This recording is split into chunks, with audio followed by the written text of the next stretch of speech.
Hello दोस्तों, कैसे हैं आप लोग। आज मैं हाल ही में रिलीज हुई हिंदी फिल्म बवाल की एक्सप्लेनेशन करूंगी, जिसमें एक शो ऑफ करने वाला पति को मिलती है मिल्की से ग्रसित वाइफ। लेकिन ऐसा कुछ होता है इस कपल की लाइफ में कि दोनों की नजरिया ही चेंज हो जाती है अपनी जीवन के प्रति। तो चलिए बिना किसी देरी के स्टार्ट करते हैं बवाल मूवी की एक्सप्लेनेशन। कहानी शुरू होता है लखनऊ में, जहाँ हमारा हीरो अजय, जिसको सब अज्जू भाई के नाम से जानते हैं, वो अपनी बुलेट बाइक लेकर कहीं जा रहा था। अज्जू भाई अपनी पर्सनालिटी के चलते बहुत फेमस थे। स्कूल में हिस्ट्री टीचर होने के बावजूद भी लोग कहते थे कि वो अपनी लाइफ में कुछ भी कर सकते हैं। वो चाहे तो आर्मी ज्वाइन कर सकते हैं, नहीं तो एथलीट बन सकते हैं, और अगर चाहे तो यूपीएससी भी क्लियर कर सकते हैं। कुछ इस तरह का जलवा था अज्जू का पूरा लखनऊ में, और लोग उनके पर्सनालिटी के दीवाने थे। उन्होंने हिस्ट्री टीचर बनने का डिसीजन इसलिए लिया ताकि वो बच्चों को ज्ञान दे सके और उनको सक्सेसफुल देख सके। और ये सब झूठा इम्प्रेशन असल में अज्जू ने खुद ही फैलाया था। असल में टीचर होने के नाते अज्जू क्लास में बच्चों के साथ ड्रीम 11 में टीम बनाता था, टॉपर से भी सवाल सॉल्व करवाता था, और अगर कभी गलती से पकड़ा जाता तो उसे भी अच्छे से मैनेज कर लेता था। और ऐसे ही अज्जू का जिंदगी कट रहा था। रात में जब वो अपनी दोस्त मुरारी के साथ बैठकर दारू पी रहा था, तब वो उसे अज्जू के एक जूनियर निखिल के बारे में बताता है कि आज वो एक अपना खुद का रेस्टोरेंट खोल लिया है और लाखों में छाप रहा है। ये सब सुनकर अज्जू थोड़ा गुस्साई हो जाता है और वो कहता है कि स्टार्टिंग से ही वो एक एवरेज स्टूडेंट ही रहा है, ना कभी उस तरह से कोई अच्छा पोस्ट पर नौकरी मिला, और पापा का उतना अच्छा बैंक बैलेंस था ही नहीं कभी कि कोई बिजनेस कर सके, और इसलिए उसने अपना ऐसा पर्सनालिटी बनाया है जहाँ लोग उसे भी भाव दे। लेकिन ये सब करने के बावजूद भी कुछ ही नहीं हुआ, क्योंकि एक मिडिल क्लास फैमिली कभी भी खुश नहीं रहता, ना अपनी लाइफ में और ना ही अपनी मैरिड लाइफ में। ये कहना था अज्जू का। इसके बाद अज्जू अपने घर आता है, जहाँ उसके पापा उसे ये कहते हैं कि आज फिर कोई डिलीवरी बॉय पार्सल दे गया है। फिर उसकी और उसके पापा के बीच बहस हो जाती है, जहाँ उसके पापा उसे ये कहते हैं कि तुम्हारी ये फेक पर्सनालिटी मेंटेन करने के चक्कर में तुम्हें कितना फालतू के खर्चे करना पड़ता है। 56,000 का बिल है बस एक महीने में। अगर तुम ये दिखावा नहीं करते तो आज मैं कितने जमीन खरीद सकता था। इन सब के बाद जब वो अंदर रूम में जाता है, तब उसकी माँ ये कहती है कि निशा सो रही है, उसे डिस्टर्ब मत करना। लेकिन अज्जू जानबूझ के एक गिलास गिरा देता है और निशा जाग जाती है। फिर वो उसे ये कहता है कि नीचे सोने की बारी आज उसकी है, और निशा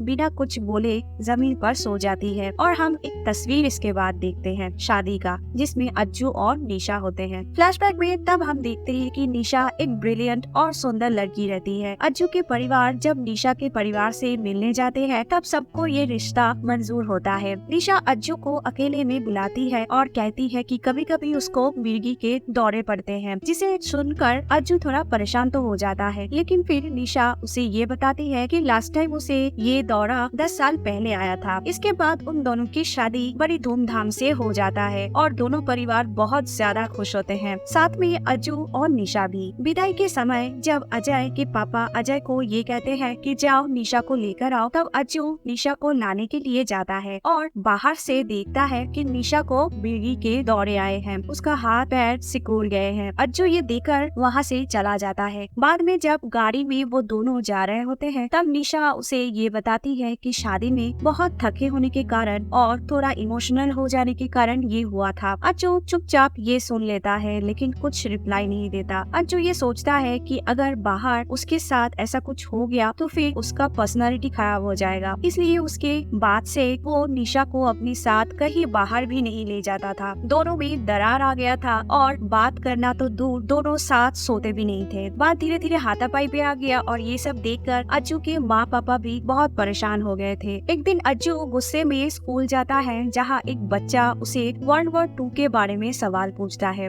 अज्जू उसे ये बोलकर चुप करा देता है कि ये सवाल एग्जाम में नहीं आएगा, लेकिन बच्चे को फिर भी उसका आंसर जानना था। लेकिन एग्जाम में नहीं आएगा कहकर अज्जू उसे फिर बिठा देता है। फिर बच्चा मजाक मजाक में ये कह देता है कि सर बोलो ना कि आपको इसकी आंसर नहीं पता, जिस पर सब बच्चे हंस देते हैं और अज्जू गुस्से में आकर उस लड़के को थप्पड़ मार देता है। बाद में अज्जू को जब ये पता चलता है कि असल में वो तो एमएलए का लड़का था जिसको अज्जू ने थप्पड़ मारा था।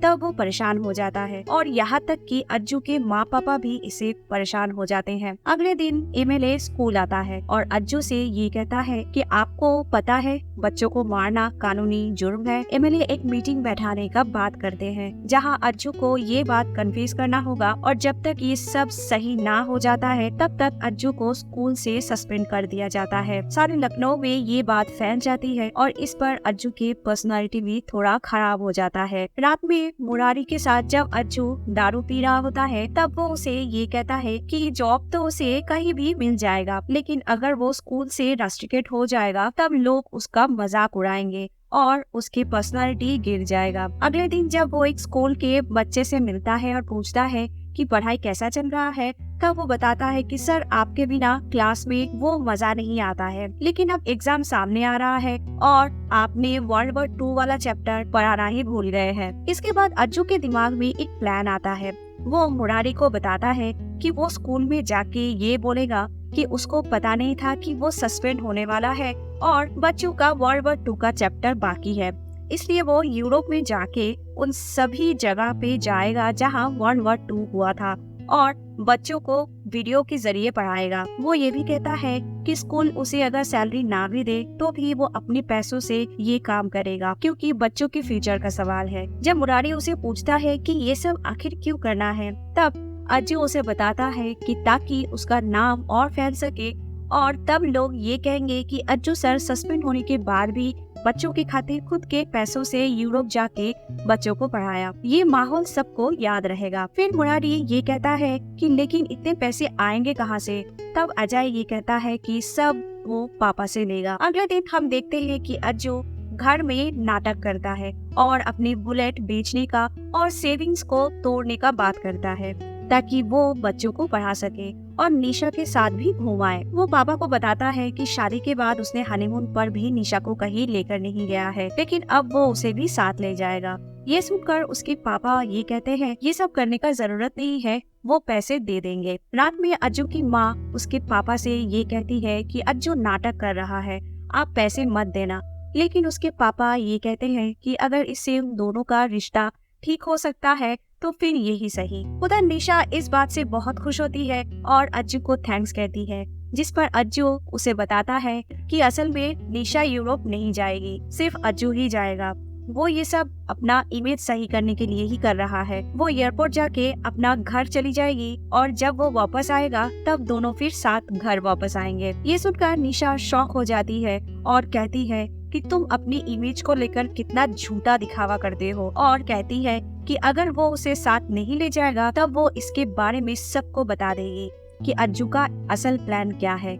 अज्जू को फाइनली ना चाहते हुए भी निशा को साथ में लेके जाना ही पड़ता है। इसके बाद हम देखते हैं फ्लाइट में उसको एक गुजराती भाव मिलता है जो कि उसको खाना पास करने के लिए कहता है और दोनों के बीच बातचीत भी होता है और फ्लाइट के सफर ऐसे ही निकल जाता है। अगले सीन में हम देखते हैं एयरपोर्ट में आने के बाद अज्जू का बैग गलती से उस गुजराती भाव के साथ एक्सचेंज हो जाता है और जब वो उसे बैग देने जाता है तब देखता है कि वो तो ऑलरेडी निकल चुका है। अज्जू और निशा इसके बाद होटल रूम आते हैं और अज्जू वहाँ एक वीडियो बनाता है जिसमें वो ये बताता है कि उसके रूम के पीछे ही आईफिल टावर है और वीडियो अपलोड कर देता है। इधर लखनऊ में वीडियो वायरल हो जाती है जहां सभी बच्चे और यहां तक मुरारी भी वो वीडियो देखता है। इसके बाद हम देखते हैं अज्जू उस गुजराती भाव के कपड़े पहनकर नीचे जाता है जहां निशा को उसके कपड़े देखकर हंसी आती है। निशा कहती है कि वो आईफिल टावर जाना चाहती है, जिसमें अज्जू कहता है कि वो यहाँ बच्चों के लिए आया है और वो म्यूजियम जाएगा। इसके बाद हम देखते हैं अज्जू टैक्सी से जाता है जहाँ टैक्सी वाला अज्जू को लूट लेता है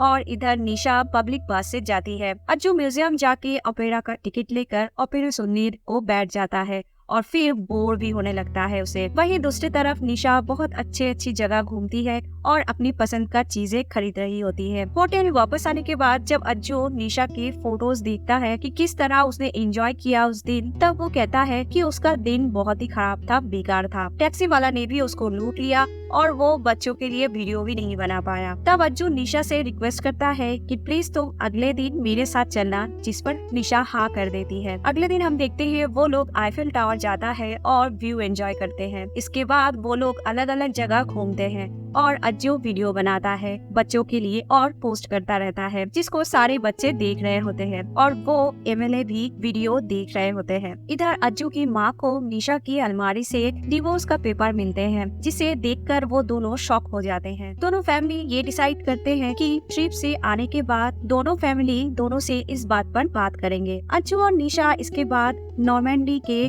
सिमेट्री के पास जाते हैं, जहाँ पर हिटलर को हराने के लिए लाखों सैनिक ने जान गंवाया था और निशा ये सब अपनी हेडफोन के जरिए एक पॉडकास्ट में सुन रही थी। इसके बाद उसके आंखों से आंसू आ जाती है। अज्जू ये देखता है और वो हेडफोन निशा से लेकर सुनने लगता है और उसके भी आंखों से आंसू निकल जाते हैं। इसके अगले सीन में हम देखते हैं कि एक ट्रांजिशन होता है, जहाँ पॉडकास्ट के अनुसार जो घटना बताया जा रहा था वो हकीकत में अज्जू महसूस कर रहा होता है। पॉडकास्ट में ये बताया जाता है 6 जून 1947 में ओमाहा बीच पर एलिट सैनिक का एक पलटन उतरा था और दूसरे तरफ उनका इंतजार कर रहे थे 12,000 जर्मन सोल्जर। देखते ही देखते एलिट के 90% से भी ज्यादा सैनिक मारे जाते हैं और ये सब इमेजिन करके अज्जू के आंखों से भी आंसू आ जाते हैं। इसके बाद अज्जू एक वीडियो बनाता है जिसपे वो बच्चों को ये बताता है कि वॉर स्टार्ट कर देना बहुत आसान होता है, लेकिन उसके पीछे की कहानी ना ही दर्दनाक है।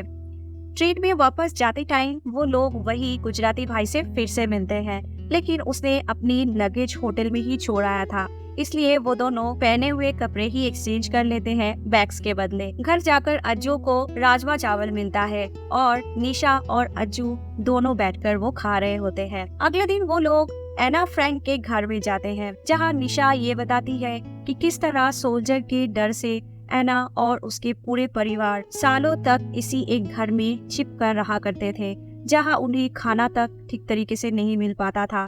लेकिन इसी बीच उसने अपना डायरी भी लिखा था। हर दिन उसके लिए मौत का ही दिन था। अज्जू ये सब अपनी वीडियो में बताता है और बच्चों को ये कहता है कि एना फ्रैंक ने किन मुश्किलों में खुद को जिंदा रखा था और आज एना फ्रैंक तो नहीं है, पर उसकी डायरी हर एक के पास है। वहाँ से निकल जाने के बाद अज्जू निशा से पूछता है कि अगर तुम्हारे ये आखिरी दिन होता तो तुम क्या करती। तब निशा उसे एक दुकान में एक खूबसूरत सा ड्रेस दिखाकर ये कहती है कि वो इस ड्रेस को पहनती और किसी रेस्टोरेंट में जाके खूब बियर पीती। नेक्स्ट हम देखते हैं कि निशा उसी ड्रेस में अज्जू के साथ एक रेस्टोरेंट में बैठकर ड्रिंक्स शेयर कर रही होती है। वो लोग खूब एंजॉय करते हैं, मोमेंट्स शेयर करते हैं और लास्ट में डांस भी करते हैं एक साथ। ये देखकर ऐसा लग रहा था मानो इन दोनों के बीच सब कुछ बढ़िया हो गया है। उधर अगले दिन वो लोग बर्लिन जाते हैं और हिटलर के बारे में सुन रहे होते हैं कि किस तरह सारा वर्ल्ड वॉर का खेल इधर ही शुरू हुआ था। अज्जू ये कहता है कि हिटलर कितना खराब इंसान था, जिस पर निशा ये कहती है कि शायद हम लोग भी हिटलर जैसे ही हैं। सब कुछ होने के बाद भी हमें दूसरे के पास जो होता है वो ही चाहिए। उधर मुरारी अज्जू को कॉल करके ये कहता है कि भाभी ने वो डांस वाला वीडियो अपलोड कर दिया है, जिसके बाद अज्जू निशा पे बहुत गुस्सा करता है और ये कहता है कि लोग देखेंगे तो क्या सोचेंगे, मैं इधर बच्चों को पढ़ाने आया हूँ ना कि डांस करने। निशा कहती है पहली बार उसने अज्जू के साथ डांस किया था, इतना अच्छा समय बिताया था, इसलिए उसने वो मोमेंट्स को सबके साथ शेयर किया था। इसके बाद दोनों में काफी बहस हो जाता है और लास्ट में अज्जू ये कह देता है कि मैंने अपना लाइफ को परफेक्ट बनाना चाहा, लेकिन लास्ट में कैसा वाइफ मिला देखो, एक डिफेक्टिव पीस। इसे सुनकर निशा रो पड़ती है और अज्जू से कहती है कि उसने लॉयर से डिवोर्स पेपर मांग के रखा है और वो घर पर ही है, घर जाते ही वो साइन कर देगी और अज्जू की लाइफ से चली जाएगी। उधर गुजराती भाव अज्जू को कॉल करके बैग एक्सचेंज करने के लिए कहते हैं। अज्जू वहाँ जाके बैग एक्सचेंज करता है और उसके बाद एक म्यूजियम में घूमने चला जाता है, जिसमें पुरानी हिस्ट्री के फोटोज और उनके कुछ सामान था। वहाँ एक बैग में डॉल देखकर गुजराती भाव उसे ये कहता है कि अगर ये बैग किसी को मिलता तो मिलने का बस ये एक डॉल ही मिलता, जिस पर अज्जू कहता है कि उस बच्चे की ये पूरी जिंदगी थी। जब नाजी सोल्जर ने बस आधा घंटा दिया था उसे इस बैग में अपनी जिंदगी का इम्पोर्टेंट चीजों को पैक करने के लिए। गुजराती भाव अज्जू से पूछता है कि भाई आपको अगर पैक करना होता तो आप क्या पैक करते। फिर से हम लोग एक ट्रांजिशन देखते हैं, जहाँ अज्जू के बैग में सारे एक्सपेंसिव थिंग्स रहता है, जैसे कि परफ्यूम्स, शूज और बगल में उसके माँ बाप और निशा के फोटोज भी रहते हैं। लास्ट में वो सारा सामान निकाल कर फोटोज को पैक कर लेता है। तभी नाजी सोल्जर उसे शूट करने को तैयार हो जाते हैं। तब फिर अज्जू को लाइफ की इम्पोर्टेंट चीज के बारे में समझ आता है। वो होटल जाकर निशा से सॉरी कहता है और उन दोनों के बीच एक इमोशनल कन्वर्सेशन होता है। अज्जू कहता है कि मैंने बहुत गलतियां की है, मगर प्लीज ये 3 दिन तुम मेरे साथ रहना। तुम चाहो तो मुझे एक घर जाकर डिवोर्स दे देना, मगर ये 3 दिन में तुम्हारे साथ अच्छे से मैं बिताना चाहता हूँ। निशा भी इसी बात से राजी हो जाती है। अगले दिन वो लोग एक कंसंट्रेशन कैंप में जाते हैं, जहाँ यहूदी लोगों को बंदी बनाकर रखा गया था। करीब 13 लाख लोग उस कंसंट्रेशन कैंप में बंदी रहते थे और करीब 6 लाख के भी ऊपर लोग मारे गए थे उस कंसंट्रेशन कैंप में, जिसमें 1 लाख से भी ज्यादा बच्चे थे। सभी लोगों के खाने में बस एक वक्त का खाना और पूरे दिन में बस आधा लीटर पानी ही मिलता था पीने के लिए, और आवाज उठाने वाले को तुरंत मार दिया जाता था। इसके बाद जब वो लोग होटल में बैठकर खाना खा रहा होता है, तब होटल ओनर ये कहते हैं कि आज सर्वाइवल्स के ऊपर एक मीटिंग है, जिसमें वार में बचे लोग अपनी कहानी सुनाएंगे। अज्जू और निशा उसे ज्वाइन करते हैं। वहाँ एक सर्वाइवल ओल्ड मैन अपना कहानी सुना रहा होता है कि किस तरह उसने अपना सारा लाइफ अपनी वाइफ से कभी थैंक्स नहीं कहा और ना ही कभी उसे प्यार का इजहार कर सका। लेकिन जब सोल्जर्स ने उन दोनों को अलग कर दिया, तब उसे इस बात का रियलाइज हुआ कि वो उसे कितना प्यार करता था और उसको देखने के लिए कितना तरस जाता था। वो लोग कंसंट्रेशन कैंप में बस दिन में 1 घंटा ही मिल पाते थे, लेकिन वो 1 घंटा भी उनके अगले 3 घंटा जीने का वजह बनता था। लेकिन फिर एक दिन वो मिलने ही नहीं आई और तब मैं समझ गया कि मैंने उसे खो दिया है। रिश्तों में चाहे जितने भी झगड़ा हो, मगर साथ रहना ही सबसे बड़ी बात होती है। इसके बाद वहाँ सभी बैठे लोग इस कहानी को सुनकर रो पड़ते हैं। अगले सीन में अज्जू और निशा गैस चेम्बर देखने के लिए जाते हैं। इधर स्कूल में प्रिंसिपल क्लास में आकर बच्चों से ये कहते हैं कि उनके लिए एक सरप्राइज टेस्ट है और अगर आज वो पास हो जाते हैं तब अज्जू सर भी पास हो जाएंगे। आखिर देखे कि अज्जू सर ने वीडियो से बच्चों को कितना पढ़ाया है और वहाँ पर एमएलए भी आया हुआ होता है। यहाँ हमें दिखाया जाता है कि कंसंट्रेशन कैंप में लोगों को लाकर अंदर डाल दिया जाता था गैस चेम्बर्स के, और ऊपर से उन पर गैस छोड़ दिया जाता था और लोग तरफ तरफ के मर जाते थे। अज्जू भी ये सीन को निशा के साथ इमेजिन करता है, लेकिन वो उसे बचा नहीं पाता। तभी निशा को मृगी का दौरा पड़ता है, लेकिन अज्जू उधर से नहीं भागता बल्कि निशा के पास जाकर उसका हेल्प करता है। अज्जू को समझ आ गया था कि उसे जो मिला है वो बहुत है उसके लिए, और निशा के साथ उसने जैसा सलूक किया वो बिल्कुल सही नहीं था। और अज्जू ये भी समझ गया था कि वो भी उतना ही प्यार अपनी बीवी से करता है जितना उसकी बीवी निशा उससे करती है। अज्जू माफी मांगता है निशा से और निशा भी अज्जू को माफ कर देती है। इसके बाद हम देखते हैं ट्रिप खत्म होने के बाद वो लोग वापस आ जाते हैं और इधर अज्जू प्रिंसिपल के पास आकर कहता है कि उसे बच्चों को पढ़ाने में कोई इंटरेस्ट नहीं था। उसने ये सब बस अपनी इमेज को अच्छा रखने के लिए किया था, लेकिन इन 15 दिनों में उसने अपनी जी जान लगा के बच्चों को पढ़ाया है। अज्जू अपना रेजिग्नेशन लेटर दे के वहाँ से जाने लगता है कि तभी प्रिंसिपल बच्चों के सरप्राइज टेस्ट के मार्क्स अज्जू को एक एक करके सुनाने लगते हैं, जिसमें सभी बच्चे सबसे अच्छे मार्क्स लाए होते हैं और सब पास कर गए होते हैं। एमएलए अज्जू का सस्पेंशन कैंसिल कर देते हैं और अज्जू को वापस नौकरी मिल जाती है। और इधर हम देखते हैं अज्जू अपनी फैमिली के साथ भी अच्छे से रहने लगते हैं। और फिल्म की एंड में हमें ये सीख मिलती है कि किसी दूसरे की खुशी में जलना या दुखी ना होकर खुद को क्या मिला है उसी में खुश रहना चाहिए। इसी खुशी से जो हंसी चेहरे पे आती है वही इमेज आपका सबसे बेस्ट इमेज होता है, और यही पे फिल्म की दी एंड हो जाती है। आपको ये कहानी कैसा लगा कमेंट में मुझे जरूर बताना।